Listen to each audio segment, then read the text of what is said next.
Hey guys, Ted from Immersion here, and today I'm just going to be putting together a quick review for those of you curious on the Gale Force 9 Spellbook cards. I've got the Arcane Spellbook and the Paladin Spellbook, so stay tuned.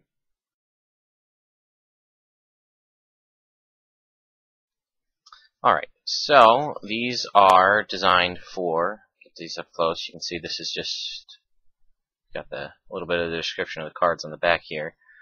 These are designed for 5th edition Dungeons and Dragons.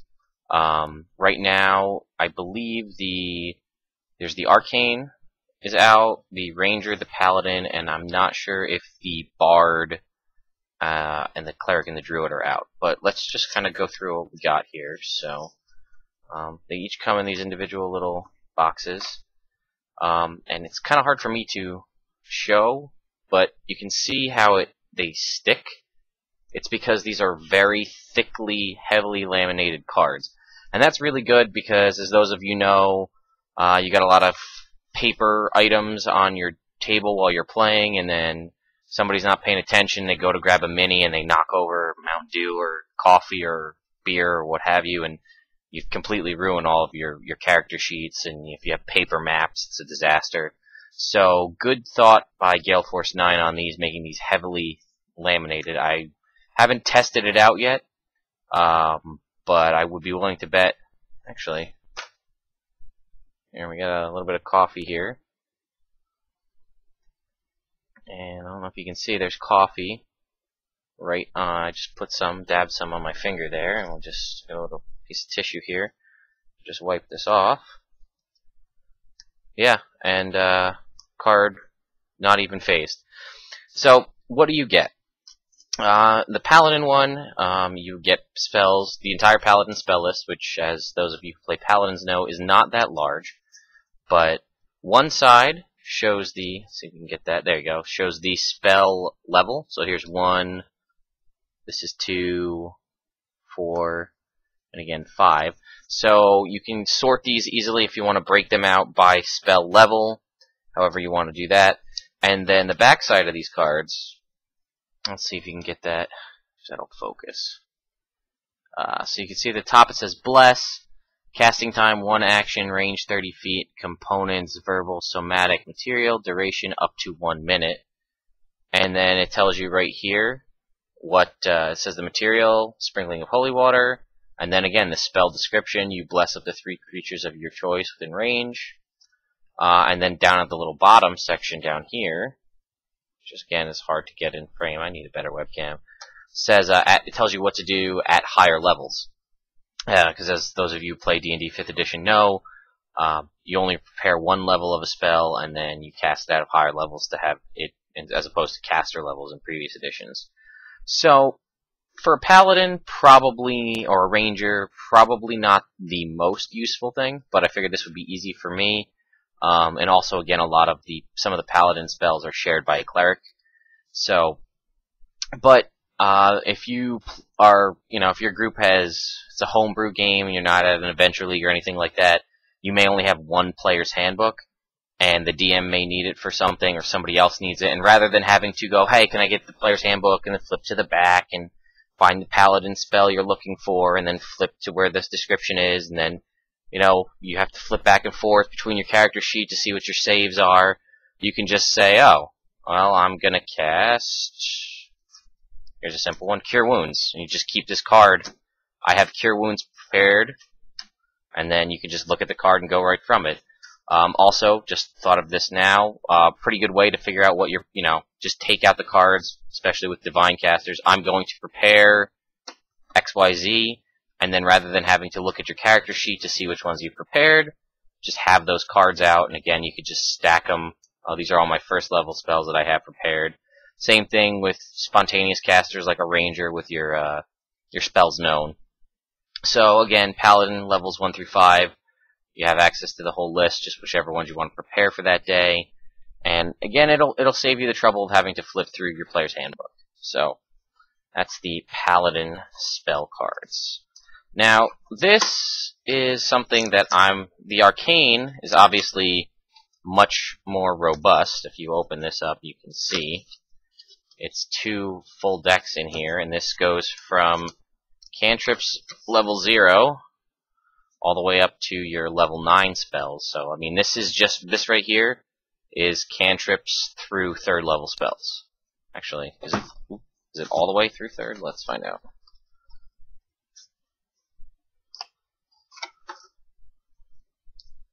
No, there's actually 5 non-3rd level in that list. So, but as you can see, sizable stack. So this is where I feel these cards are really going to come into play, is when you have a massive spell list, if you're something like a wizard, or maybe even a sorcerer to some extent, even though you have lesser spells known. So again, you've got all your cantrips, all your information, same deal as the Paladin, and this is also the same on all of the Gale Force 9 Spellbook cards. The only problem I could foresee with these, which is something I know that I have in my group, is we have a sorcerer, a wizard, and a warlock. And they all would technically share this same deck. If you had one. So, thankfully, warlocks only have, most of their spells are going to only be till 5th level, and then they have 1 for 6, 7, 8, 9. So it won't be as big of a deal. But I look at cantrips, a sorcerer, and a wizard are probably all going to have similar cantrips, probably going to have Firebolt, maybe Acid Splash. So you'd only have 1 of those cards. But that does, again, you guys can write these things down. So I bought this deck, and I know my fellow adventurers will probably be using it. So rather than them going out and buy their own because they're cheap, and I wanted to do a review on these.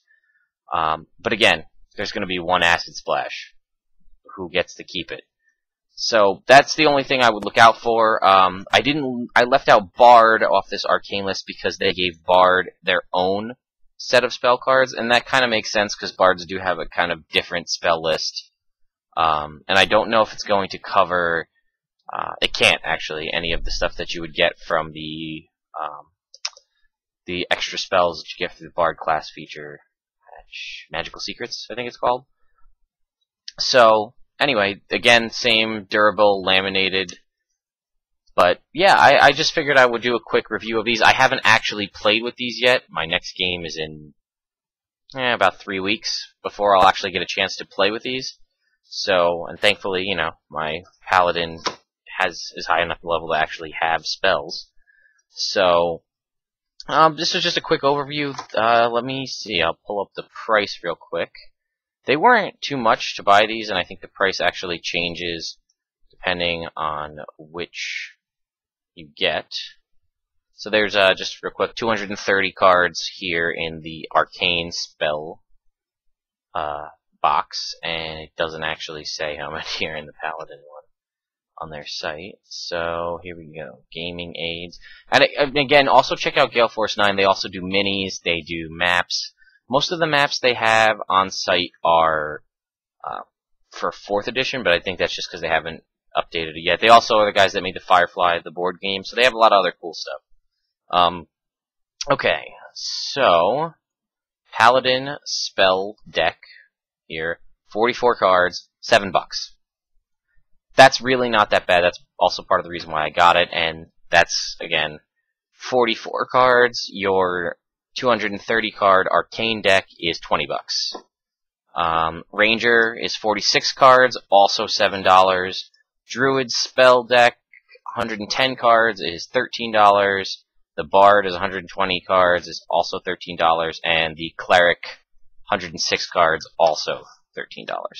So, like I said, I'll possibly update this review once I've actually played with these cards, but for the price, it really can't be beat, and it is all nice and concise, and prevents you from having to flip through your player's handbook and potentially slowing down the game, because we all know how that goes. You have that one player who's like, well, I have written down here, I have Scorching Ray, so I cast Scorching Ray. What's the range on that? DM's, I don't know, what's the range on that? And they stop, and you flip through the book, and, oh, it's 120 feet, and then Is it attack rolls? Is it a dex save? And rather than that, it's all at your fingertips. So, in theory, great. We'll try them out, and then I'll get back to you guys. Later, nerds.